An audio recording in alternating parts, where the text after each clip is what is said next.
it is a cautionary note to President-elect William RUTO.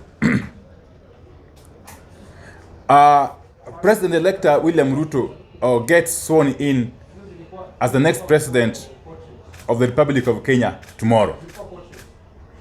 And his victory, in quotes, now validated by a ruling of the Supreme Court, has plunged the country into a period of deep uncertainty about the likely policies and impact of his administration. What's up guys, how are you doing? I go by the name Vincent Mvoya, the entertainment critic officer, na kama kawaida cha letu na nambari moja kwa burudani, cha letu na nambari moja kuombea, na kuletaga mchezo kuletaga mzamza, tunawapoteza usio bana. So guys, right now niko upande wa parliament, au sio, ndani ya bunge ya kitaifa, National Assembly, okay? Na hapa ndipo media center ambapo two members of parliament wameita press conference na wameaddress, okay, and they have said some few things which you'll see hapo mbele, okay? But in the meantime, let me show you how outside here looks like, okay?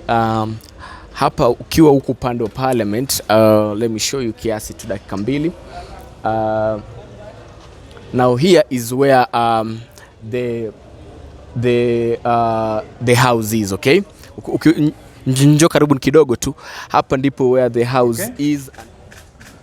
But this is now the beginning of a new term and a new struggle, as it were. And we'll be hearing more and more from us going forward. And I want to make it clear again that the media are not supposed to beg anybody to access the presence of Parliament. Parliament of the Republic of Kenya is supposed to be the most public place in the whole republic.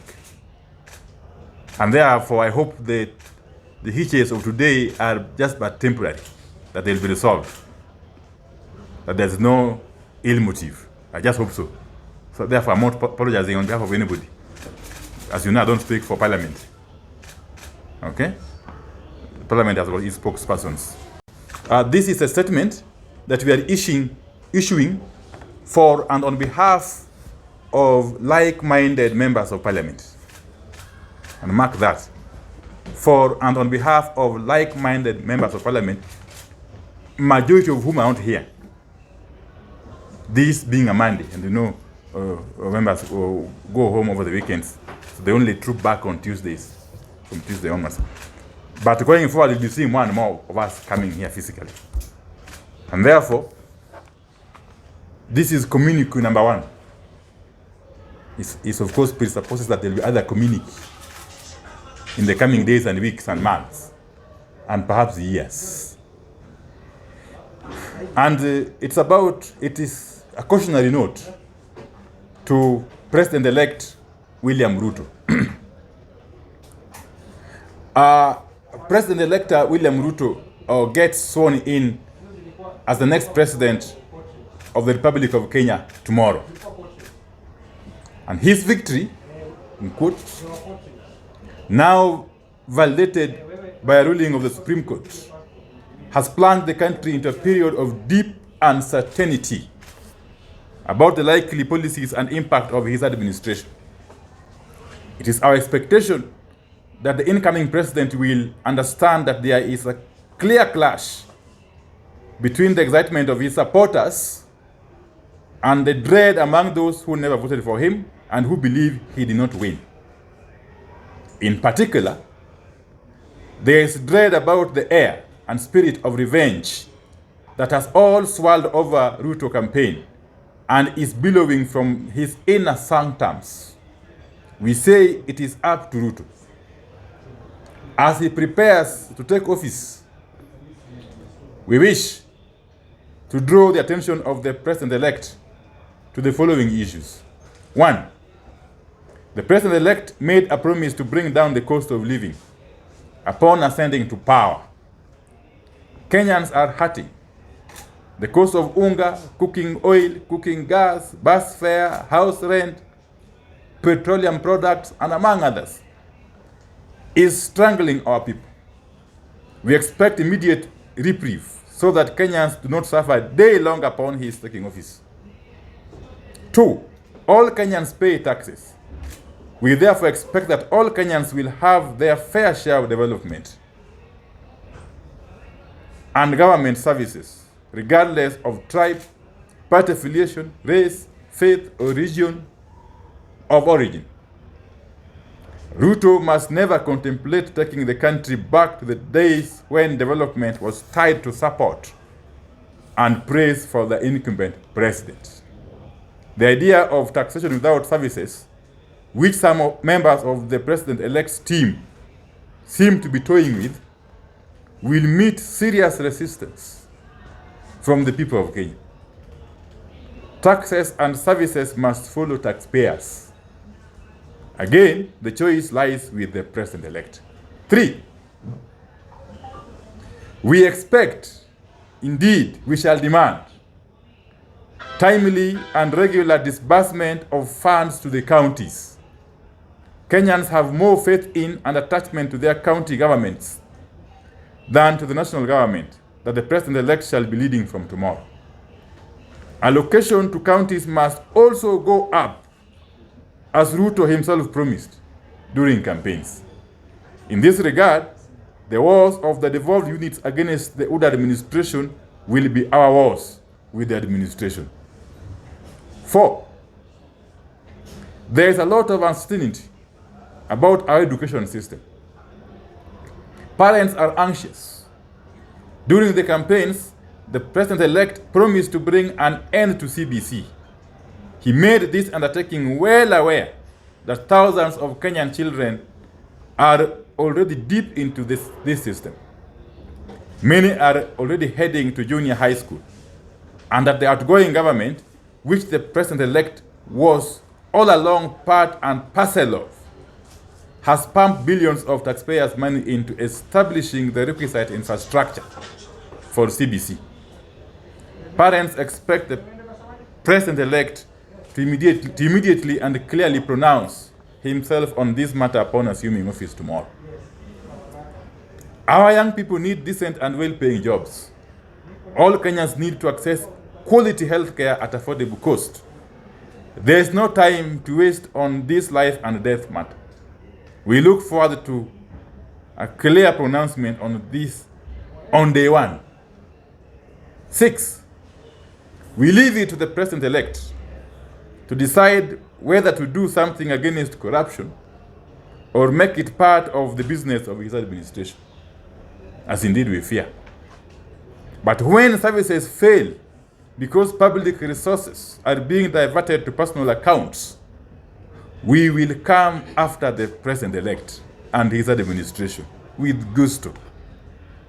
7, we have taken note of the ethnic profiling that is being pushed by people very close to the president-elect through coded public utterances and social media posts. 8, the public service must remain a public service where people are hired on merit and promoted on merit.